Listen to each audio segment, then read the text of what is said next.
jaloux na yo. Les gens qui t'ont aidé à être baillé, les loba comment occultiste, pasteur ba tchao po, comme ba lépré. Donc yoza le rôle les petits-fils de Jésus. Au calme. Au Dieu la pasteur Marcelo, bon enregistrant yona maman et moi na yo, Rofi.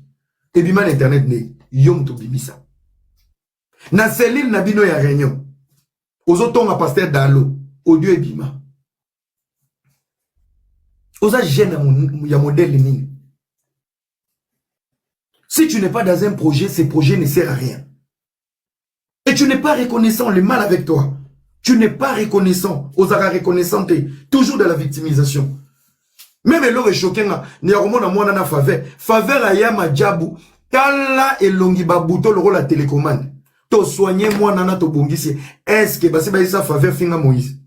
Basi ba isa faveur ko kene betelte. Rien du tout. Mais oyebi ke faveur aleka na majabu. Pour faveur aya rotalo na ndako. Bolia normal, bolamba normal, bomela normal. Combien de couples pastoral oyambaka au film ate? Au filmé ka ba pépite moko ba leka na majabu po. Déjà c'est pas dans ton truc. Que faveur azona bilo ba salele mini documentaire télé-réalité. Nyo sona ba immaturité moko mais bangulo église non na ba hippopotame na ba koya laisse les pasteurs tranquilles, laisse les pasteurs tranquilles. Tu es un vrai jaloux. Na banda ko lela likambo ça fait 4 ans. Na lela na kombono. Na lela na kombono. Je t'aimais beaucoup. Qui se rappelle de l'époque d'Eliane? Je dormais pas. Nazota rosukula basani na ba Nestlé. Je faisais encore la plonge. Nazo benga batu ndenge nini ba Denis Bouchechon ba lobi nini na ovide musala ozota musala bena solo a cuisine na esa lelo ba analyse ya merci ni opesanga lelo. J'ai cru en toi na ba propos pesanga. J'ai même envie de pleurer. Non, je sais pas qu'est-ce que le pasteur Mike a dit là-bas, je sais pas. Pona yo pasteur Mike a funda yo. Qu'il a dit des choses, je lui ai présenté des gens, il a dit des choses, bon, je sais pas, tu sais, Dieu va. Nga oyebisi nga mamsuna bia pasteur kolandate. To continue ko sambe. Na zuko tuna dijo mabundi yo ba pineo Abdul. Na mo mema na bete. So église si to ke beta matolo nga se ngana garçon matolo te. Ero mena sambo. Abdul akina obonde la te mabundi yo na ka église si atoke kota na biro nga se tete. Ngana ki ko prier. En plus faut pas oublier na adjika. Tozo anda.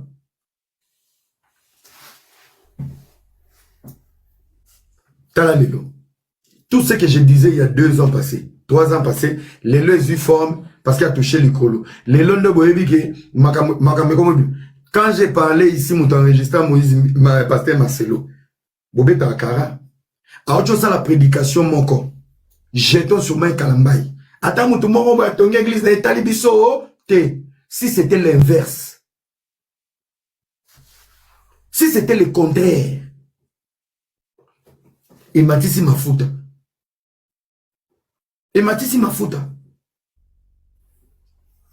Tellement moni ba papa na bazo boule bon tozana mokonza mboka vision zandeni. Togo funa pe constitution bon to tcha epo. Tellement il n'est pas dans les cercles. Abeti bango bordir à exposer bango. Tala niveau jalousie, aller traiter tes pères des lépreux, des hommes sales non crédibles. Ceux qui va vendre l'isolé, ça va changer la constitution. Au manquer bango respect. En fait, Moïse c'est un manipulateur. Abete ke lokona na dévolé. Voler les bosses zaki ke présidence Echaeka. Yami balé ba papa na pe ba Chaeka ba c'est petit. Ndeza boyebi ke 2028 so élection ezate facha ozana posa ba pasteur.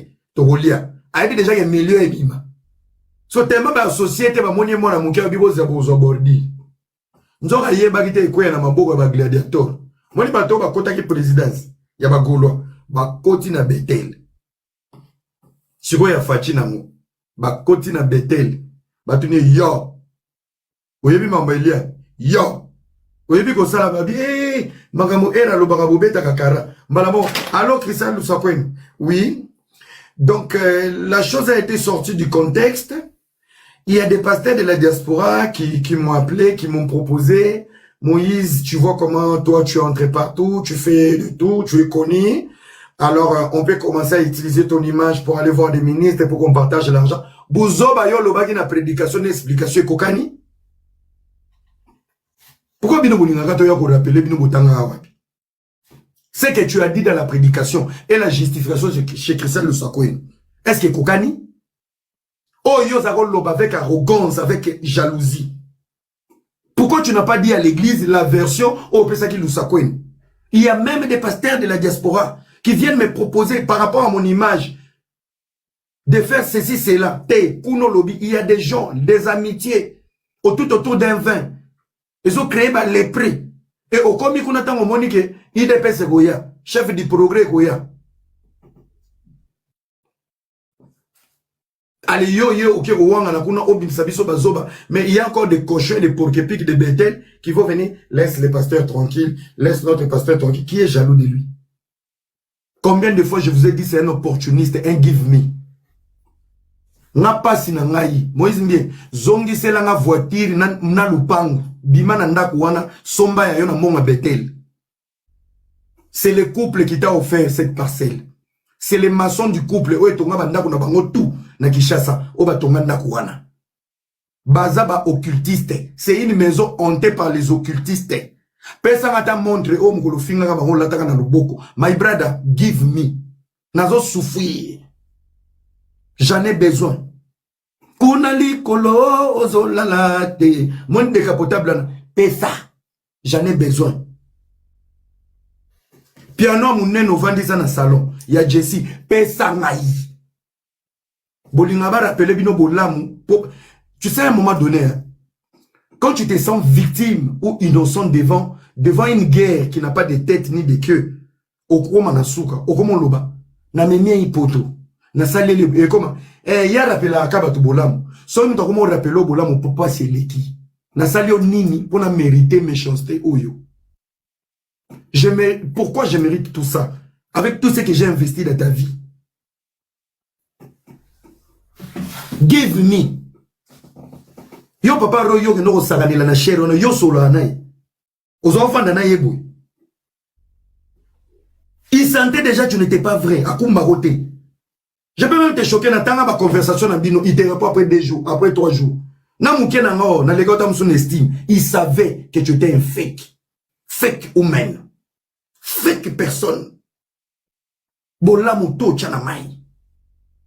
Ozoke de côté ya lisolo ya choko, tala ba prédication comme nango. Pourquoi tu as Choko liboso lidi? Comment yo côté ya Choko zana ya chaka Choko? Moche Choko ya liboso na betel c'est lidi mbiye. Mais yo zote ya ndeko nanga okoma na mamate ya moko boy terre à terre.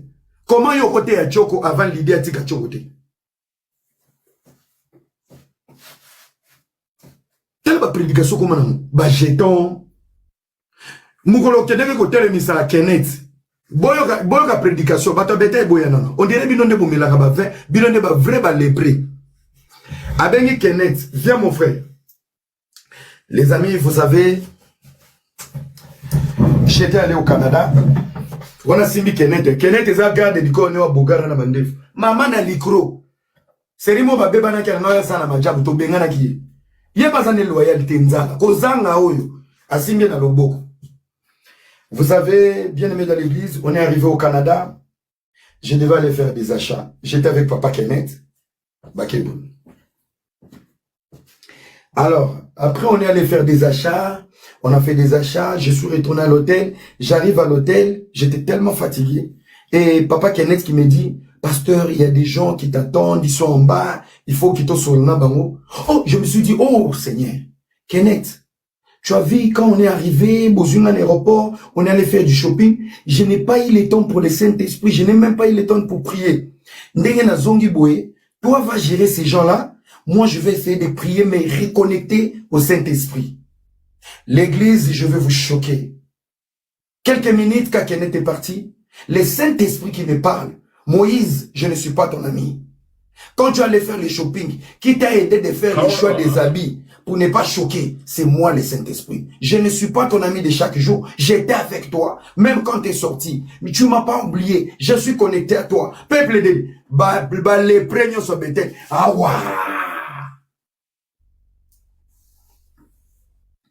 Saint-Esprit shoppingé, Saint-Esprit stylé, Saint-Esprit de vagabondage. Pasteur Moïse Lourel Onyanzambi, ma prédication, ça fait presque 6 mois déjà. Au Romano Mta Théâtre, jetons Eke et Zongi, sois concentré dans le ministère.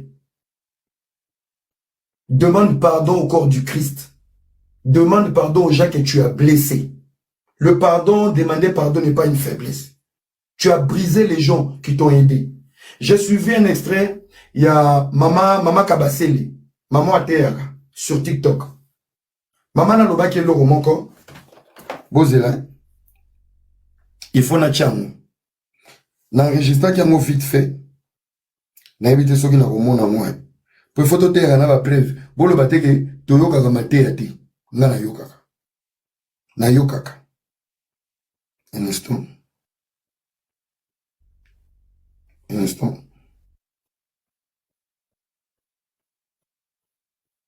Boyo ke logo maman na lobaki. Na évité ce qui a dit, c'est où là? Na bomba ki onkeki pa. Nzamba soumana na zwango. Yangoyo. Vous allez écouter, hein, les amis. Écoutez. Écoutez cet extrait.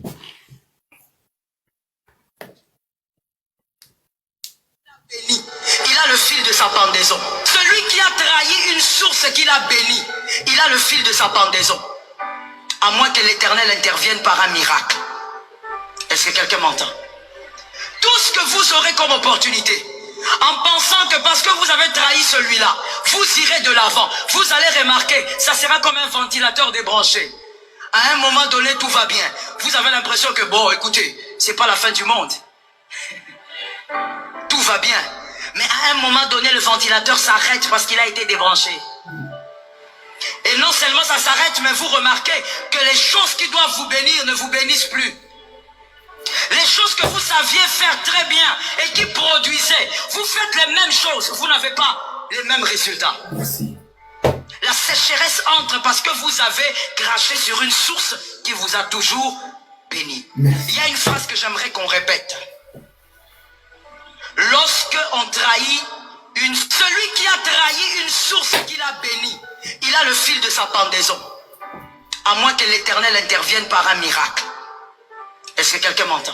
Tout ce que vous aurez comme opportunité, en pensant que parce que vous avez trahi celui-là, vous irez de l'avant, vous allez remarquer, ça sera comme un ventilateur débranché. À un moment donné, tout va bien. Vous avez l'impression que, bon, écoutez, c'est pas la fin du monde. Tout va bien. Mais à un moment donné, le ventilateur s'arrête parce qu'il a été débranché. Et non seulement ça s'arrête, mais vous remarquez que les choses qui doivent vous bénir ne vous bénissent plus. Les choses que vous saviez faire très bien et qui produisaient, vous faites les mêmes choses, vous n'avez pas les mêmes résultats. La sécheresse entre parce que vous avez craché sur une source qui vous a toujours béni. Il y a une phrase que j'aimerais qu'on répète. Merci les amis. Merci. Merci.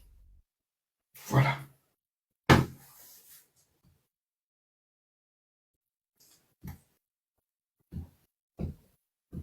T'as la place Ndeko Komi. Autriti kana yo batu. Mobobe na yo moni la pasteur Mike. Tongo poka bordire kezungi. Comparaison kezungi.